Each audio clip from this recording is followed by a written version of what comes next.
প্রতি বছরের ন্যায় এবছরও মহা ধুমধামের সহিত অনুষ্ঠিত হলো সম্প্রীতি ও মিলন মেলা মন্তেশ্বর ব্লকের মামদপুর ফুটবল ময়দানে।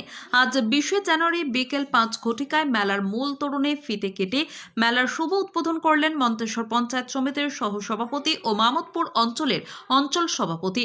এই মেলা 54 বছরে পদার্পণ করলো। এই মেলা চলবে 7 দিন। এই 7 দিনে নানান সাংস্কৃতিক অনুষ্ঠান অনুষ্ঠিত হবে বলে জানালেন মেলা কর্তৃপক্ষ ফরিয়াদ মল্লিক। মেলায় বসেছে বিভিন্ন ধরনের আমোদ প্রমোদের জন্য বিভিন্ন দোকান পাশার।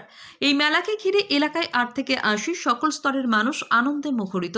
এই শুভ উদ্বোধনে উপস্থিত ছিলেন মন্তেশ্বর পঞ্চায়েত সমিতির সহসভাপতি প্রতিমা সাহা, মৎস্যের কর্মাধ্যক্ষ হিল্লাল বন্ধু, মামদপুর অঞ্চল সভাপতি ফরিয়াদ মল্লিক, পঞ্চায়েত প্রধান সহ আরো অনেক বিশিষ্ট ব্যক্তিবর্গেরা। মন্তেশ্বরের মামদপুর থেকে ফয়জল শেখের রিপোর্ট, MBS নিউজ। আপনার কি অনুষ্ঠান হচ্ছে এখানে? আজকে মামদপুরে সম্প্রীতি মিলন উৎসবের শুভ উদ্বোধন। সম্প্রীতি মেলায় উদ্বোধন প্রতি বছরে যেটা 23শে জানুয়ারি হয়, আজকে সেটা 20শে জানুয়ারি হচ্ছে কেন?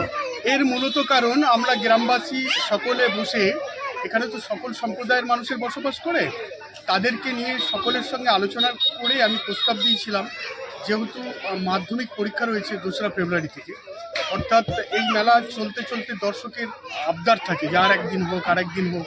সেইগুলোকেও সব দিক মাথায় রেখে আর কি, যে পরীক্ষার্থীদের কোনোরকম ডিস্টার্ব না করে যে পরীক্ষার আগে আমরা মেলাটা যাতে শেষ করে দিতে পারি, তার জন্যই এই সিদ্ধান্ত। এটা কতদিন চলবে মেলাটি? মেলাটি চলবে 7-8 দিন তো চলবেই।